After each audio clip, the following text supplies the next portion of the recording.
আসসালামু আলাইকুম। সন্ধে সন্ধে বাংলা সাহিত্যের যে মেগা আয়োজন চলছে, সেই মেগা আয়োজনে বাংলা সাহিত্যের সর্বশেষ অতিথি জসিমউদ্দিন। আজকে আমরা জানব জসিমউদ্দিনের পর্ব 2। এই পর্ব 2 এর মাধ্যমে আমাদের বাংলা সাহিত্য শেষ হবে। আমরা ইতিপূর্বে ঘোষণা করেছিলাম 64 জন লেখক সাহিত্যিকের সাহিত্যকর্ম সন্ধে সন্ধে তুলে ধরা হবে আমাদের Ali academy BD Facebook page এবং ইউটিউব চ্যানেলে। সে আয়োজন আজকে জসিমউদ্দিন পার্ট 2 এর মাধ্যমে শেষ হচ্ছে। আশা করছি আমাদের প্রত্যেকটি ভিডিওই আপনাদের ভালো লেগেছে। যদি ভালো লেগে থাকে তাহলে শেয়ার, সাবস্ক্রাইব, কমেন্টস করতে ভুলবেন না। এরপরেও 64 জন লেখকের সাহিত্যকর্ম ব্যতীত কোনো সাহিত্যিকের সাহিত্যকর্ম যদি সন্ধে সন্ধে পড়ার প্রয়োজন মনে করেন, সেক্ষেত্রে আমাদের কমেন্ট সেকশনে জানাতে পারেন। আমরা আপনার মতামতের গুরুত্বের উপর ভিত্তি করে পরবর্তী ভিডিও আপনাকে ডেডিকেট করে করার চেষ্টা করব। তো চলুন শুরু করছি জসিমউদ্দিন পর্ব 2।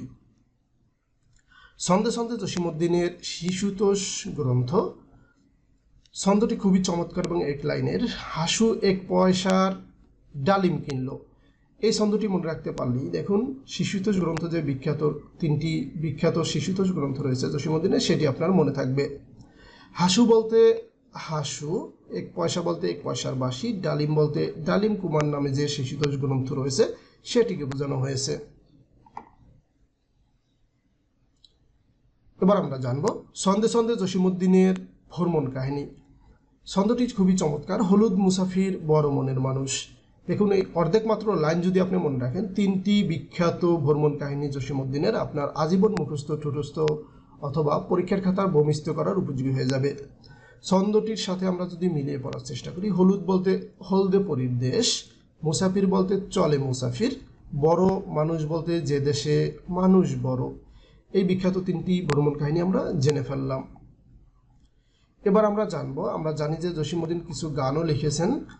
বিখ্যাত কিছু গানের সংকলন সম্পর্কে জানবো ছন্দের মাধ্যমে।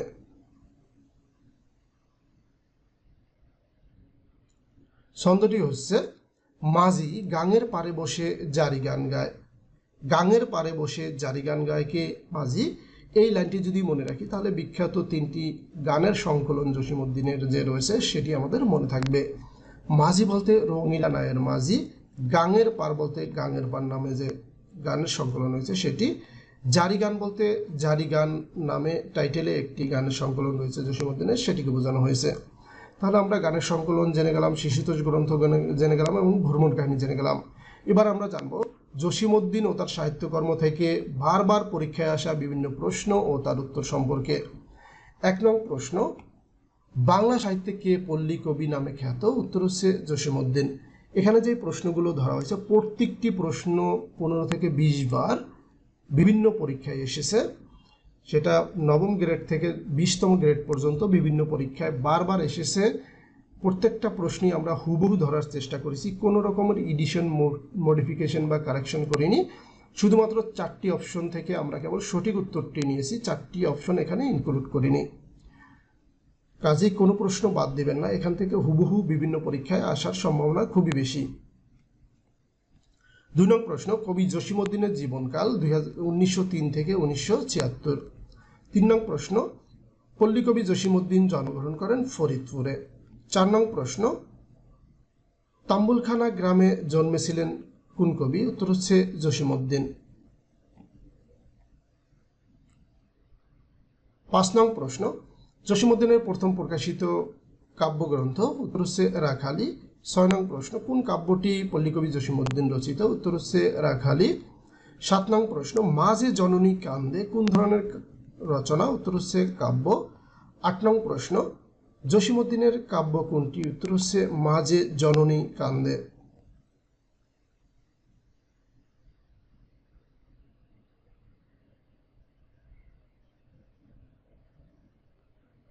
9 নং প্রশ্ন, জসিমউদ্দিনের শ্রেষ্ঠ কাহিনী কাব্য কোনটি? উত্তর হচ্ছে নকশিকাঁথার মাঠ।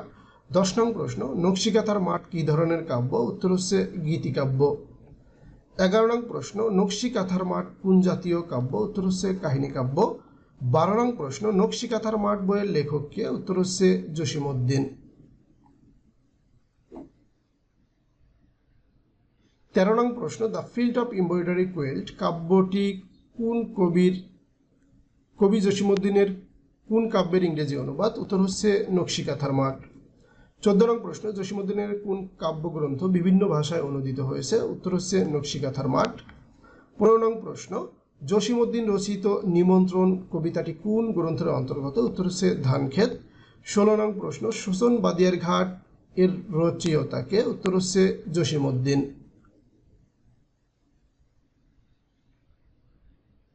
পল্লীকবি জসিমউদ্দিন রচিত গ্রন্থ কোনটি? উত্তর হচ্ছে শোষণ বাদিয়ার ঘাট। 18 নং প্রশ্ন, রঙিলা নায়ের মাঝি এর লেখককে? উত্তর হচ্ছে জসিমউদ্দিন। 19 নং প্রশ্ন, কবি জসিমউদ্দিনের শিশুতোষ গ্রন্থ কোনটি? উত্তর হচ্ছে এক পয়সার বাঁশি। বেদের মেয়ে গীতি নাট্যটিকে লিখেছেন? উত্তর হচ্ছে জসিমউদ্দিন। 21 নং প্রশ্ন, জসিমউদ্দিনের আসমানি চরিত্রটির বাড়ি কোথায়? উত্তর হচ্ছে ফরিদপুর। 22 নং প্রশ্ন, চলে মুসাফির ভ্রমণ কাহিনী মূলক গ্রন্থটিকে রচনা করেছেন? উত্তর হচ্ছে জসিমউদ্দিন। 23 নং প্রশ্ন, কোনটি জসিমউদ্দিনের ভ্রমণ কাহিনী? উত্তর হচ্ছে যে দেশে মানুষ বড়।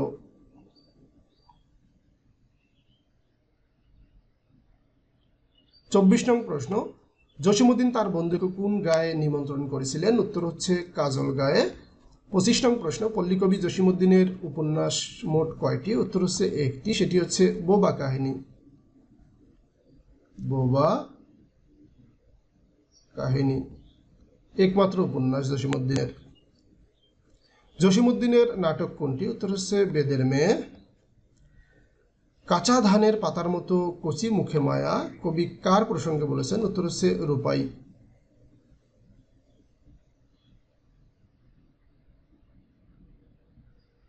28 নং প্রশ্ন, ছাত্র অবস্থায় রচিত কোন কবির কবিতা কলকাতার পাঠ্যপুস্তকে অন্তর্ভুক্ত করা হয়? উত্তর হচ্ছে জসিমউদ্দিন। 19 নং প্রশ্ন, কবর কবিতার লেখককে? উত্তর হচ্ছে জসিমউদ্দিন। 30 নং প্রশ্ন, কবর কবিতাটি কোন কাব্যের অন্তর্গত? উত্তর হচ্ছে রাখালি কাব্য। 31 নং প্রশ্ন, জসিমউদ্দিন কবর কবিতা রচনার সময় কলেজে পড়তেন? 32 নং প্রশ্ন, জসিমউদ্দিনের কবর কবিতা কোন পত্রিকায় প্রথম প্রকাশিত হয়? উত্তর হচ্ছে কল্লোল পত্রিকা। 33 নং প্রশ্ন, কবি জসিমউদ্দিনের কবর কবিতার বিষয়বস্তু হল প্রিয়জন হারানোর মর্মান্তিক স্মৃতিচারণ।